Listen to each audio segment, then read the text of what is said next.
किसी शायर ने दो पंक्तियां कहीं, आप कई वर्षों से कवि सम्मेलन और मुशायरे का आनंद ले रहे हैं। किसी रचनाकार ने कहा कि अदब के नाम पर चर्बी बेचने वालों, अदब माने साहित्य, लिटरेचर, अदब के नाम पर चर्बी बेचने वालों, अभी कुछ लोग जिंदा हैं जो देसी घी पहचान लेते हैं। तो बस तालियां कम आई, बात बड़ी ऊंची थी साहब। आइए मैं इस कवि सम्मेलन को आगे थोड़ा हाथ सेविंग को, और मेरा मन है कि बहुत ही एवरेस्ट से ही शुरू करें, कैसा रहेगा। एक ऐसा कवि रीवा से पधारा है, बिल्कुल खाने में जैसे मक्खन नहीं होता, हमारा कामता मक्खन एक बढ़िया कवि है। ये बहुत कक्षा 5 साइंस साइड से पास है, बहुत ही विद्वान। एक बार तालियां बजाइए इसके सम्मान में, बहुत ही बढ़िया, इतना योग्य है। लोग कहते हैं कि गोबर सूंघ करके भैंस की उम्र बता देता है, इसके भी समय ये कहा जाता। बहुत ही आनंदित करने वाला कवि है, हंसाने वाला कवि है, आपको हंसाएगा, पूरा परिवार इसका आनंदित है। इसका बेटा भी 10-12 साल का है, गणित में 90 नंबर लाया, मार्कशीट दिखाया, कहा पापा देखो 90 नंबर है मेरे गणित में। तो पापा ने कहा कि कामता जी ने कहा बेटा तुमको गणित तो आती नहीं, जरूर तुमने 9 के आगे 0 जोड़ दिया, सही सही बताओ नहीं भी तुमको पीटेंगे। 9 के आगे 0 जोड़ा कि नहीं जोड़ा? लड़का रोने लगा, कहा नहीं जोड़ा। कामता जी ने कहा नहीं जोड़ा है, जरूर तुमको 90 नंबर कैसे मिले? लड़का रोने लगा, हाथ जोड़ कर कहा पापा 0 नहीं बढ़ाया है, मैंने 0 के पहले 9 बढ़ाया है। जोरदार तालियां बजाइए, इस हाथ से कवि को सुनिए, आनंदित करेगा आपको। धीरे धीरे कवि सम्मेलन हास परिहास से होता हुआ शौर्य और ऊर्जा की चट्टान पर चढ़ता हुआ दिखाई पड़ेगा। एक बार प्रेम से भाई कामता प्रसाद माखन जी के लिए ये रीवा मध्य प्रदेश से पधारे, आइए स्वागत। महान महान, बहुत अच्छा बता दिए हैं कि गोबर सूंघ के बता देगा भैंस का उम्र कितनी है। दरअसल मेरे क्षेत्र में तो लोग भैंस का बच्चा ही मुझे मानते हैं। हाँ, कोई दिक्कत नहीं है। अब 5-7 मिनट, अच्छा फोटो आ रही है? बढ़िया आ रही हो तो खींच लीजिए।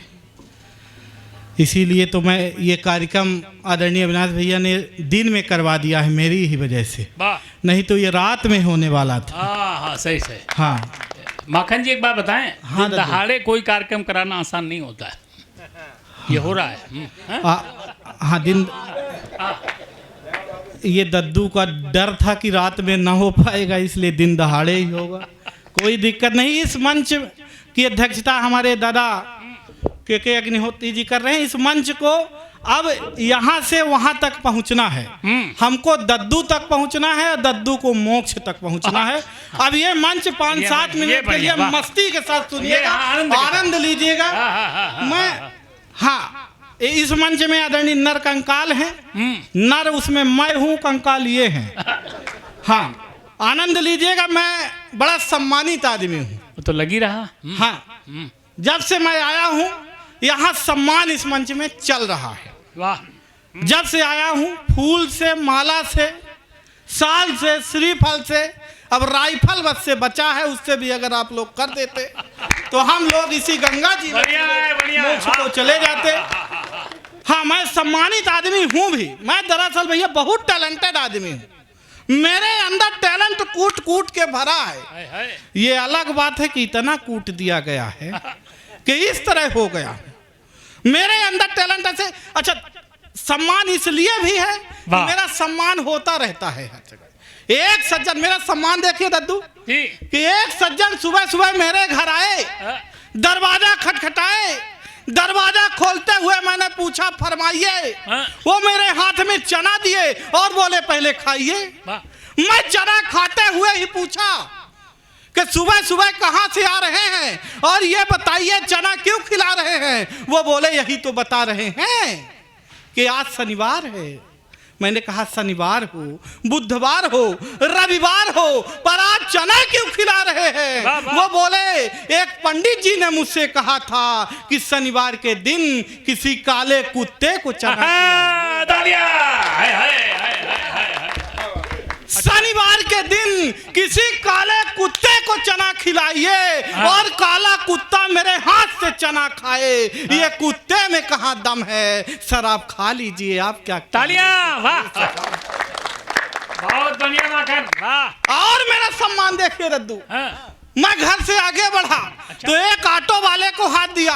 भाई साहब ऑटो वाले ने ऑटो रोकी, पीछे उसमें एक खूबसूरत लड़की बैठी थी, मोनालिसा की तरह। अच्छा, चर्चित नाम है आजकल का। हाँ, खूबसूरत लड़की बैठी थी। उसने कहा अगर तुम इसे चढ़ाओगे तो मैं उतर जाऊंगी। और मेरा सम्मान देखिए, पीछे मेरी मैडम थी, वो दौड़ कर आई, उन्होंने दूसरे ऑटो वाले को हाथ दिया। भाई साहब दूसरे ऑटो वाले ने ऑटो रोकी, मैडम ने पूछा रेलवे स्टेशन तक का कितना लोगे? ऑटो वाले ने कहा 100 रुपए लूंगा। मैडम ने कहा अगर मेरे साथ ये मेरे प्राणनाथ भी चले तब कितना लोगे? ऑटो वाले ने कहा तब भी 100 ही रुपए लूंगा। मैडम ने तपाक से मेरी ओर देखा और कहा देखे जो 100 रुपए की कीमत है वो मेरी है, तुम्हारी फूटी तो ये है कविता। वाह वाह वाह वाह वाह वाह वाह। और मेरा सम्मान देख, सम्मान कम नहीं हो रहा है, कहने का ढंग है साहब। वाह वाह वाह वाह वाह वाह। मैं अपने शहर अच्छा रीवा चौराहे से अपनी सखी के साथ गुजर रहा था। सखी, सखी तो ऐसे कह रहे हैं दद्दू जैसे ना रही हो। मैं अपने सखी के साथ गुजर रहा था तो पीछे से एक लड़के ने कमेंट किया देखो देखो आलिया जैसी लड़की है पर कालिया के साथ। देखो देखो आलिया जैसी। आप चश्मा लगाए हैं सर, आपको सादर प्रणाम कर लेता हूं। हाँ, पिछले दिनों दद्दू ये मुझे मिले, मैंने कहा सर आप चश्मा लगाते हैं तो हमें उल्लू नजर आते हैं। ये बोले नहीं लगाता हूं बेटा तो तू गधा नजर आता है। तो उसने कहा कि जिसे तू कालिया कह रहा है यह व्यक्ति मुझे ऐसे नहीं मिला है। तो उसने पूछा कैसे मिला है? तो बताया कि सालों तक पूजा पाठ जप तप किए मैंने। ऐसे नहीं मिला दद्दू, वो सावन के 16 सोमवार व्रत रही है तब जाके मुझे पाई है। हाँ, पिछले दिनों फिर थी। मैंने कहा अब क्यों रहती हो? बोली अच्छा माइक नहीं डिस्टर्ब करना भाई, मुझे देखकर आज तक कुकर सीटी नहीं मारा है, माइक से गड़बड़ी नहीं छेड़ना।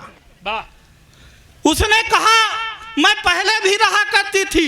मैंने पूछा पहले क्यों रहती थी? बोली पहले सुंदर वर मांगा करती थी। मैंने कहा अब तो पा गई हो, अब क्यों रहती हो? बोली अब इसलिए रहती हूँ कि भगवान मिले तो उनसे पूछूंगी कि क्या मांगा था और क्या दे दिया है। हाँ, एक बार ऐसे ना बजाइए, बजाइए तो जोरदार बजाइए। अच्छा है। हाँ।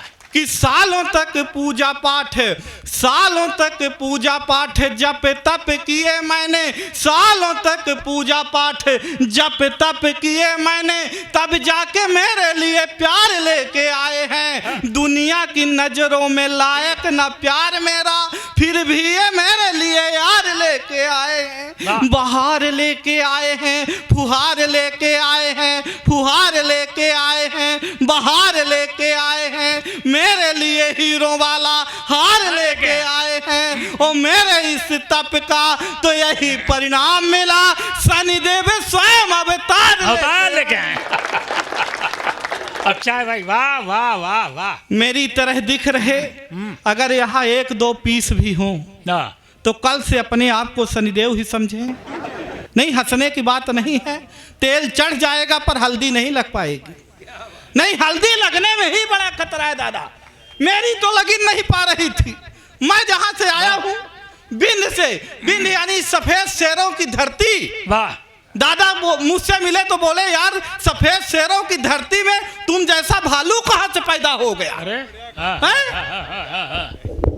अच्छा है। तो मेरी तो लगी नहीं पा रही थी। तो मेरे पिताजी के कई बार निवेदन करने पर एक शादी वाले मेरे घर आए, मुझे देख कर जाने लगे, बोले कुछ नहीं। तो मेरे पिताजी खुद ही आगे बढ़े दादा और बोले कि आपने लड़का देख लिया? बोला कुछ नहीं। उन्होंने कहा देखिए भाई साहब, हमने लड़का देख लिया है, अब आप इसे ब्यूटी पार्लर वाले को दिखाइए। पिताजी ने कहा शादी ब्याह लड़के और लड़की के संबंध हैं, आप लड़की को दिखाइए। तब जाकर फिर मुझे लड़की देखने के लिए आई। आधा घंटे तक लड़की हमको देखती रही। अरे हम लड़की को देखते रहे, ना लड़की हमसे कुछ बोल रही थी, ना हम लड़की से कुछ बोल रहे थे। आधा घंटे बाद लड़की ने हिम्मत करके बोली कि भाई साहब अच्छा। कि भाई साहब लड़का आपा ही है, हाँ। भाई साहब लड़का आपा ही है। मैंने कहा जी बहन जी हम ही हैं। अरे उसने कहा जब हम आपसे विवाह कर लेंगे वाह। तो आप मुझे क्या मानेंगे? मैंने कहा जिंदगी। उसने कहा लानत है ऐसी जिंदगी पर जो आपसे विवाह करना पड़े। बहुत अच्छा, वाह। हाँ? पर किसी तरह से मेरा विवाह लगा, वाह। लगा कर लगा रह गया, हो नहीं पाया। अरे क्योंकि जैसे विवाह लगा उसके बाद कोरोना काल लगा और लॉकडाउन लग गया। सब होने वाली अपनी दुल्हन से दादा वाह। वीडियो कॉल में बात कर रहे थे, मैं नहीं कर पाया।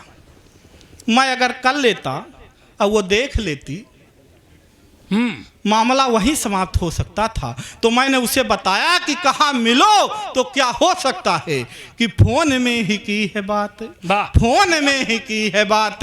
दिन दिन रात रात 4G का लाभ एक दिन ना उठाया है। वाह। प्रेम में पड़े हुए थे, प्रेम में जड़े हुए थे, प्रेम में प्याला पी के प्रेम गीत गाया है। बरमाला हाथ में थी, सखियां भी साथ में थी, सखियां भी साथ में थी, बरमाला हाथ में थी। दुल्हन ने देखते ही जोर से चिल्लाया है कि एक प्रश्न पूछती हूँ आप ही बताएं नाथ, मुखड़ा पति का किस सांचे से बनाया? अब उस पगली को क्या मालूम कि प्रभु जिस सांचे से ये मुखड़ा बना रहे थे मैं वो सांचा ही हूँ।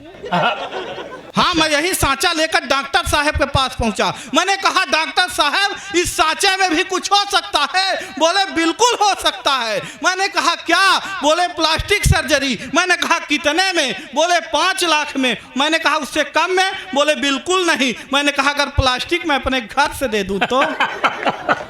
तब भी नहीं माने। हाँ। मैंने कहा डॉक्टर साहब मत मानिए, मत करिए, पर आप इतना बताइए कि आपके ये क्लिनिक में, आपकी ये गाड़ी में ये प्लस का चिन्ह क्यों बना रहता है? बोले बेटा बताता तो किसी से नहीं हूं, पर तुझे बता रहा हूं और तू किसी से नहीं बताना। हालांकि जब से उन्होंने मुझे बता दिया है तब से मैं सबको बताए जा रहा हूं। बोले देखो बेटा, प्लस का मतलब ये है एक खड़ी डंडी एक लेटी डंडी। मतलब मेरे यहाँ मरीज ऐसे खड़ा खड़ा आता है, ऐसे लेटा लेटा। अब तालियां होनी चाहिए, बहुत बढ़िया है, वाह। हाँ, टेंशन में रहने की जरूरत नहीं है, जिंदा दिली दिखाइए। आप मस्त लोग हैं, कोई दिक्कत नहीं। टेंशन दद्दू कहाँ गए आप? डायरेक्ट मोछ को चले गए क्या? हाँ, टेंशन आता कैसे है?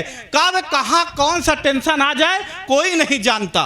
मैं मस्त मौला आदमी, टेंशन आता कैसे दद्दू? ना हो, मैं मस्त मौला आदमी एक दिन रास्ते से जा रहा था तो एक खूबसूरत लड़की ने मुझ जैसे खूबसूरत आदमी से लिफ्ट मांगा। मेरे लिए तो यही टेंशन की बात थी, पर मैं बहुत अच्छा आदमी, मैंने उसे लिफ्ट दिया। भाई साहब कुछ दूर जाने के बाद उसे चक्कर आने लगे, मुझे और टेंशन हो गई। मैं उसे सीधे हॉस्पिटल लेके पहुंचा। 10 मिनट बाद डॉक्टर आया, बोला बधाई हो भाई आप बाप बनने वाले हो। मुझे और टेंशन, बोला बधाई हो भाई आप बाप बनने वाले हो। मुझे और टेंशन हो गई। मैंने कहा कदापि नहीं, होने वाले बच्चे का बाप मैं नहीं हूं। तभी वो लड़की आ गई, बोली नहीं यही है तो और टेंशन। भाई साहब मेरा मेडिकल चेकअप कराया गया और रिपोर्ट ये आई मैं तो कभी बापा नहीं बन सकता। और टेंशन हो गई। फिर मुझे ख्याल आया घर में मेरे 2 बच्चे, वो किसके? और टेंशन हो। इतने में नरकंकाल दादा का फोन आया। सुनो महाराज, बोले बेटा तुझे इतनी टेंशन है तो तू मेरे घर आ। मैं इनके घर पहुंचने ही वाला था कि एक छोटे से बच्चे से पूछ लिया नरकंकाल जी का घर जानते हो? बोला हाँ यही बगल वाला जहां से मियाँ बीबी की लड़ने की आवाज आ रही है। मैंने कहा तुम उन्हीं के बेटे हो? बोला इसी बात पे तो अंदर झगड़ा चल रहा। चला टेंशन, टेंशन समाप्त ही नहीं हो रही। पर आप लोग मत रहिए टेंशन में। आप लोग प्रयाग में हैं, कोई दिक्कत नहीं। प्रयाग के तो ऐसे भी कमाल कमाल के बच्चे होते हैं। मैं पिछले दिन यहाँ आया दादा, मैं विद्यालय गया तो वहाँ अधिकारी पहले से आए हुए थे। मैंने वहाँ अधिकारी एक बच्चे को खड़ा करके पूछ रहे थे बेटे बताओ कि शंकर भगवान का धनुष किसने तोड़ा? अब लड़का प्रयाग का था तो खड़ा होते ही बोला भगवान का समय ने तो नहीं तोड़ा, ये रामू तोड़ा होगा, ये टंटपाली करता है। मास्टर साहब ने अधिकारी साहब ने मास्टर साहब को बुला लिया कि कैसे बच्चों को पढ़ाते हो, इनको तो यही नहीं मालूम कि शंकर भगवान का धनुष किसने तोड़ा। मास्टर भी, वो भी प्रयाग के, उन्होंने कहा देखिए सर, ये मेरे पढ़ाए बच्चे हैं, ये कुछ भी कर सकते हैं पर धनुष नहीं तोड़ सकते। हाँ, अधिकारी आगे बढ़ गए प्रिंसिपल साहब के पास कि कैसे मास्टर है और कैसे बच्चे, इनको तो यही नहीं मालूम कि शंकर भगवान का धनुष किसने तोड़ा। प्रिंसिपल भी, वो भी कमाल के, वो भी प्रयाग के, उन्होंने कहा देखिए सर, फालतू की बात छोड़ दीजिए, आप सिर्फ इतना बताइए कि दूसरा धनुष कितने में आएगा।